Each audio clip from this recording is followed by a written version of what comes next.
అత్త, నాకు ఈ సతారా వదిలి ఎక్కడికి వెళ్ళాలని లేదు.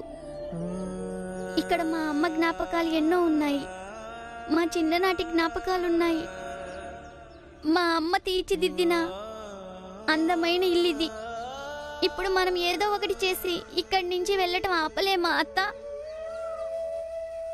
ఒక షరతు మీద మనం ఈ సతారా గ్రామాన్ని వదిలి వెళ్లకుండా ఆగచ్చు. మన అత్త ఒక స్వార్థపు వ్యక్తి కోసం వితంతువు సంస్కారం చెయ్యాలి. అతను అత్తని భారీగానే ఆదరించలేదు. మరి ఇలా చేయడం నీకు ఇష్టమేనా?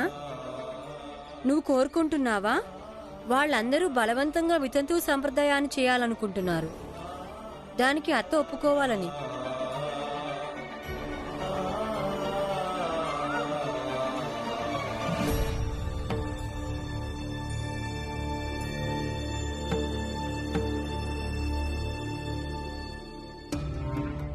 నువ్వు సమాజంలో మనుషుల్లో మార్పు కోసం పోరాడుతున్నావు. నువ్వు మన జాతి కోసం, మన గౌరవం కోసం పోరాడుతున్నావు. మరి పోరాడు. ఇప్పుడేమైంది? నిన్ను నువ్వు నిరూపించుకోవడానికి పోరాడు. బాలా అన్నయ్య, ఏ పోరాటమైనా ఒంటరిగా పోరాడలేము, పోరాడి గెలవలేము. మన మీద, మన వాళ్ల మీదున్న భరోసాతో పోరాటం జరుగుతుంది.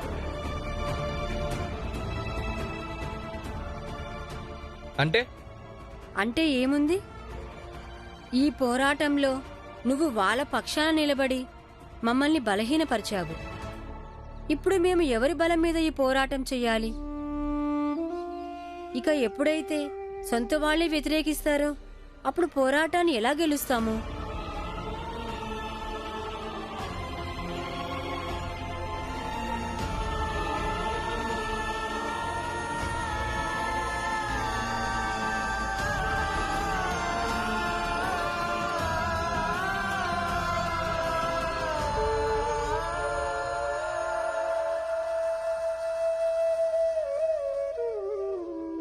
సేటు గారు, ఎన్నో ఏళ్ల కళ నెరవేరిన సంతోషంలో భీమ్రావు ఇంకా రామ్జీకి వాళ్ళ స్థాయి ఏంటో చూపించిన సంతోషంలో ఇది తీసుకోండి.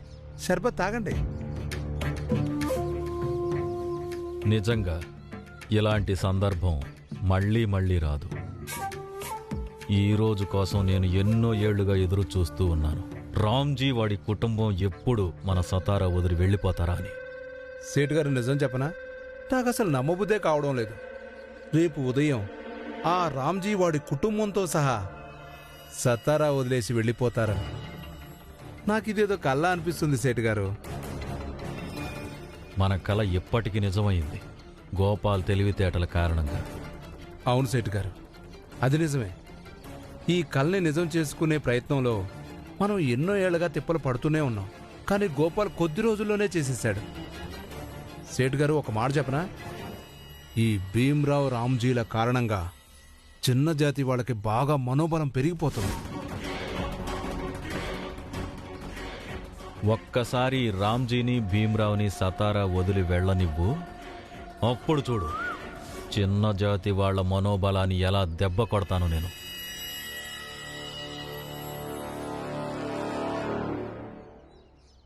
నాన్న, టీ. బాగుంది గోపాల్. నువ్వు భీమ్ని వాడి అన్నతో ఇంకా వాడి జాతి వాళ్ళందరితో కలిసి ఓడించావు. ఈ పోరాటాన్ని ఇక్కడే ముగించేశావు.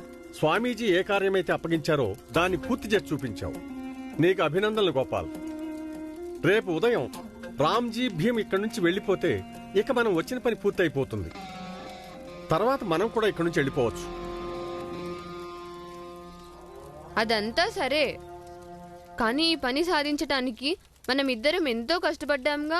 మరి ఆ కష్టానికి ఫలితం దక్కాలిగా మనకి. కొన్ని స్వర్ణ ముద్రికలు, కొన్ని స్వర్ణ నాణాలు చేతిలో పడితే అప్పుడు ఆ అభినందనలు ఇంకా వినసొంపుగా ఉంటాయి. స్వామీజీతో చెప్పి కాస్త ఇప్పించొచ్చుగా నాకు.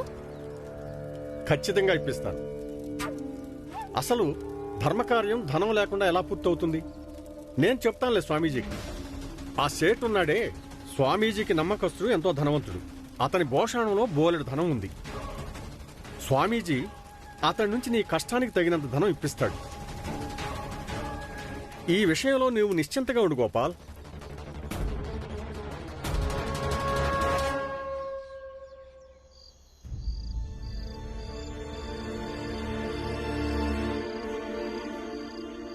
ఎవరు?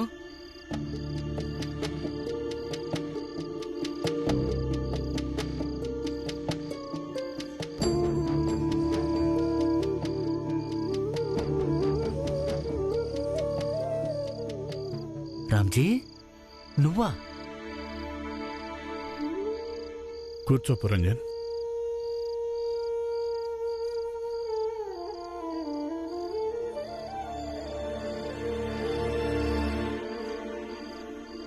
ఏం చేయను పురంజన్, ఇప్పుడు పరిస్థితులు అలా వచ్చాయి. నేను నా ఆప్తమిత్రుణ్ణి కలవడానికి దొంగలాగా రావాల్సి వచ్చింది, ఎవరు చూడకుండా. కానీ రామ్జీ, ఇంత రాత్రిపూట ఎందుకు?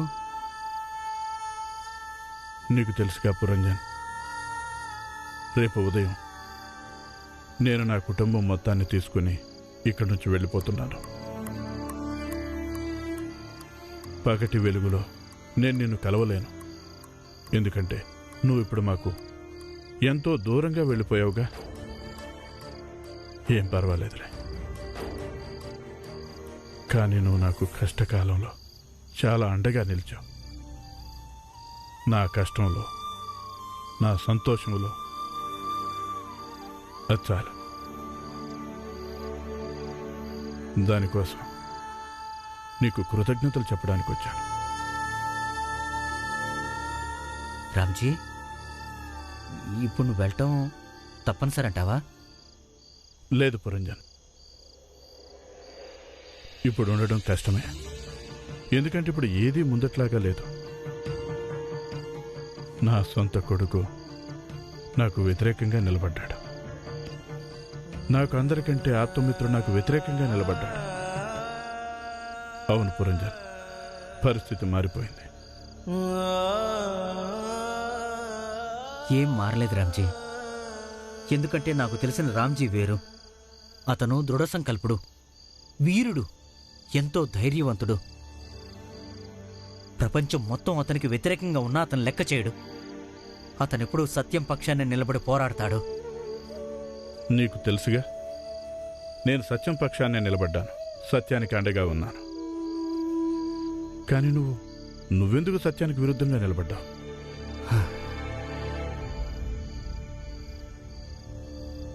చూడు రామ్జీ, ఇకంతా నీ ఇష్టం. నువ్వు దీన్ని నా బలహీనత అనుకో, నా పెరిగితనమే అనుకో.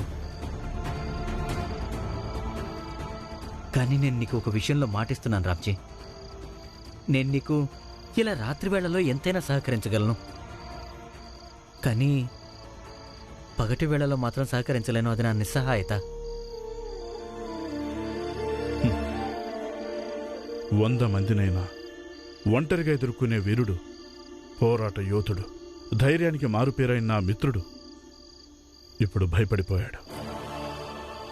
ఎందుకంటే సత్యానికి సహకారం నిస్సహాయతతోనూ, దొంగచాటుగానూ, లేక రాత్రి చీకటిలో అందిస్తేనో అది సత్యానికి అండగా నిలబడినట్టు కాదు. పైగా ఇది ఒక తప్పుడు పని అవుతుంది. నీ మాటల్లో అపరాధ వాసన వస్తుంది. దీనికన్నా నువ్వు పగటి వెలుగులో తప్పుకి అండగా ఉండటమే మంచిది. వాళ్ళని సమర్థించను. చూడు పురంజన్, నేను నీ మిత్రుణ్ణి. అందుకని నాకు ఏది సరే అనిపించిందో అది నేను అనేశాను. కానీ ఒక విషయం తెలుసుకో, భయానికి ఎప్పుడు మనసులో పెంచి పోషించడం మంచిది కాదు. ఎందుకంటే భయం మనిషిని నిష్పక్షపాతంగా ఉండనివ్వదు.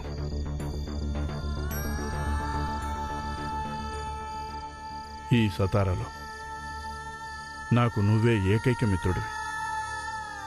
అందుకే మనసాగక నిన్ను కలవడానికి వచ్చాను. చూడు, వ్యక్తిగత రూపంలో, జీవితంలో నీకు ఎప్పుడు నా అవసరం వచ్చినా నన్ను నిస్సంకోచంగా సంప్రదించు. నా వల్ల అయినంత సహాయం నేను తప్పకుండా చేస్తాను.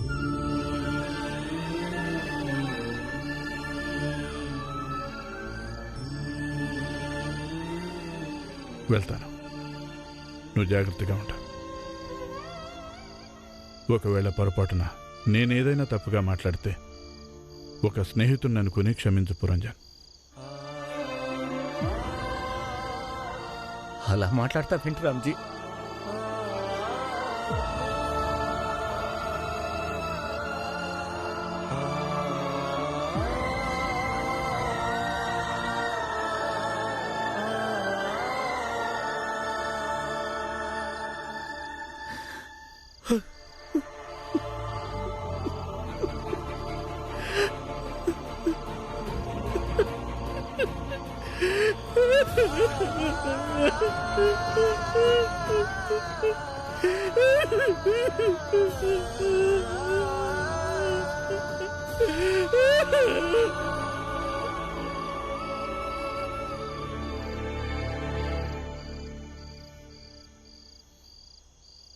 అత్త, మేము అన్ని సామాన్లు మూట కట్టేశాం.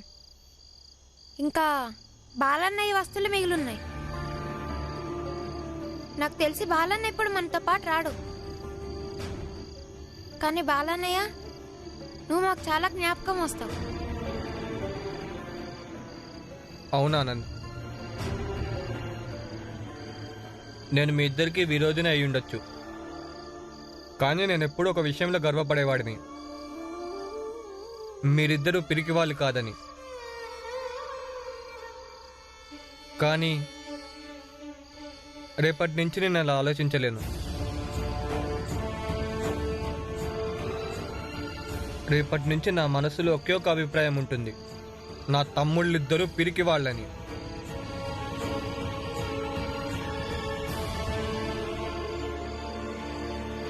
బాలా అన్నయ్య, ఒకవేళ నిజంగా నీకు మా గురించి అంత బాధగా ఉంటే మరి మేము విరికి వాళ్ళవటం చూసి నీకెలాంటి ఇబ్బంది లేదా? నిధులు చెప్పద్దు భీమ్. యుద్ధ మైదానం వదిలి నువ్వు పారిపోతున్నావు.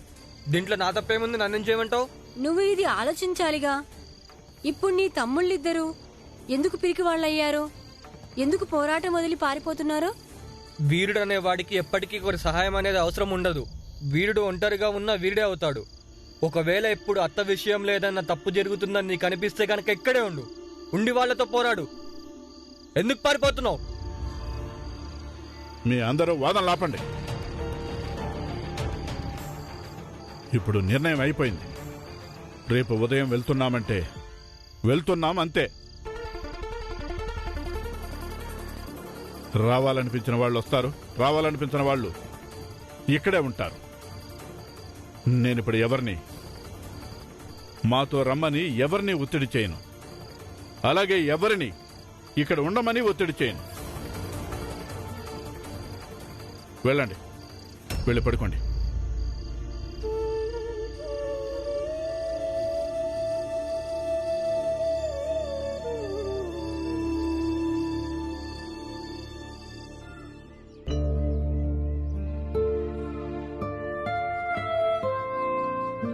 భీమ్, ఆనంద్, తులసిని, మంజులని అత్తనే పిలుచుకురండి.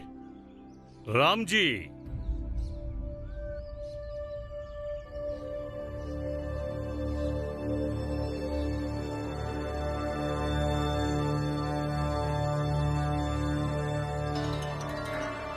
మాకు బాధగా ఉంది. ఎందుకంటే ఇన్ని రోజులుగా మీతో పోరాడి పోరాడి నీతో ఒక అనుబంధం ఏర్పడింది. ఇక్కడ మేమొకటనుకున్నాం. ఇక్కడ నుండి నువ్వు వెళ్ళిపోతున్నప్పుడు నీకో అపురూపమైన బహుమతి ఇవ్వాలనుకున్నాం.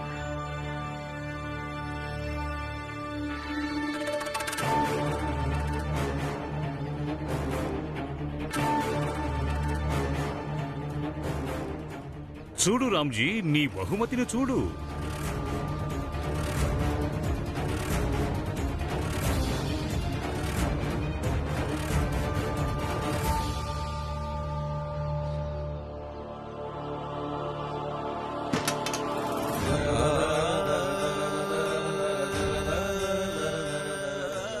చెప్పులు తయారు చేయటానికి పనికొస్తాయి ఈ పనిముట్లు.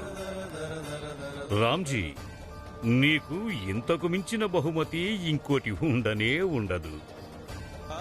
నువ్వు నీ పిల్లలకి ఈ పని నేర్పించావనుకో, ఇక అప్పుడు నువ్వు నీ పిల్లలు జీవితాంతం సుఖపడవచ్చు. అంతేగాక ఇక మీదట ఇటువంటి పరిస్థితి నీకెప్పుడూ రాదు. నువ్వు బలవంతంగా మరో ఊరు వదిలి వెళ్లాల్సిన పని ఉండదు.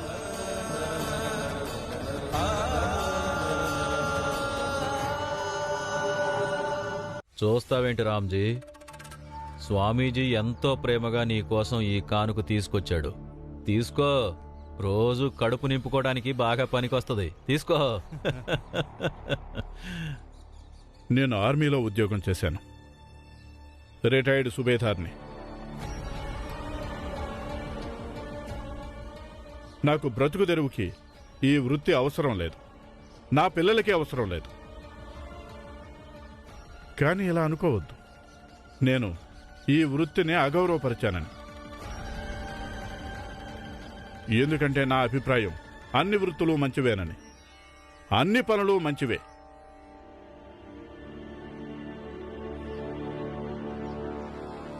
భీమ్, ఆనంద్, వెళ్ళండి, వెళ్ళి త్వరగా వాళ్ళని పిలుచుకురండి. వెళ్ళండి వెళ్ళండి. నాన్న నాన్న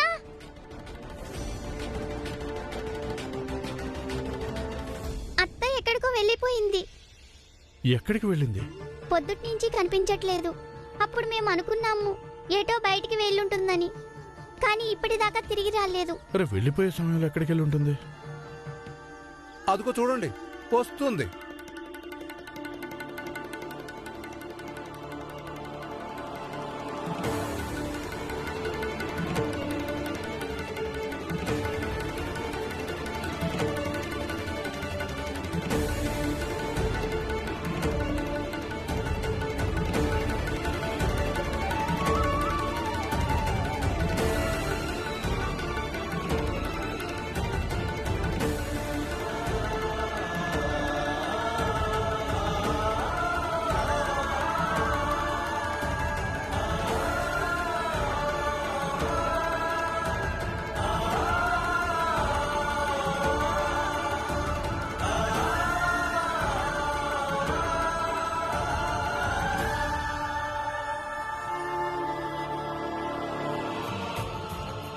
ఒక పని చేద్దాం భీమరావు, నువ్వు ఇంకా నీ కుటుంబం అందరూ ఈ ఊరు వదిలిపెట్టి వెళ్ళిపోండి. వెళ్ళిపోయావనుకో, అప్పుడు నువ్వు ఈ సమాజంలో భాగం అవ్వవు. అప్పుడు నువ్వు చెప్పే నీ తప్పు ఒప్పుల ప్రభావం ఇక్కడ ఎవరి మీద పడదు.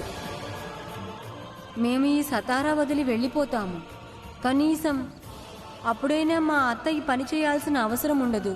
ఏదైతే మీరందరూ ఆమెతో బలవంతంగా చేయించాలనుకుంటున్నారో.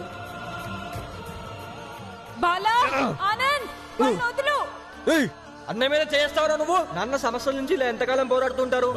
ఏదైనా సమస్య ఉంటే దానికోసం పోరాడదాం, దానికోసం పరిష్కారం వెతుకుదాం.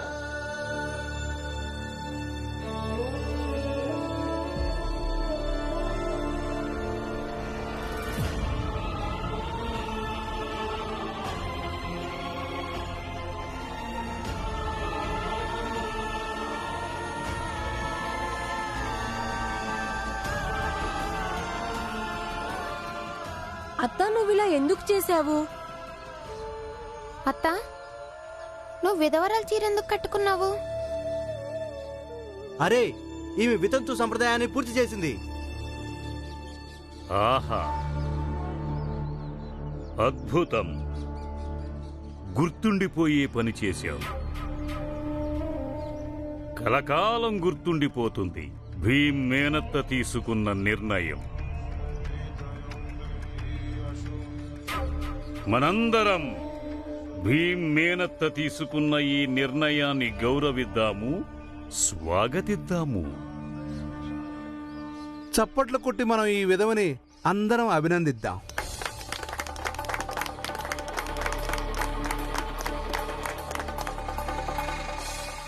అత్త, నువ్విలా ఎందుకు చేశావు?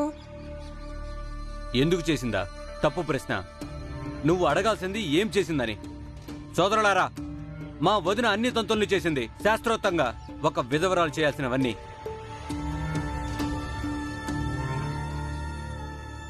ఇది సమాజానికి ఒక ఉదాహరణ.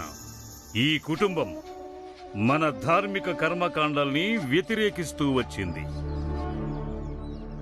ఇదే కుటుంబంలోని ఒక మహిళ ధర్మం విలువని అర్థం చేసుకుంది. అంతేగాక మన ఆచార వ్యవహారాలను గౌరవించి వాటిని ఆచరించింది.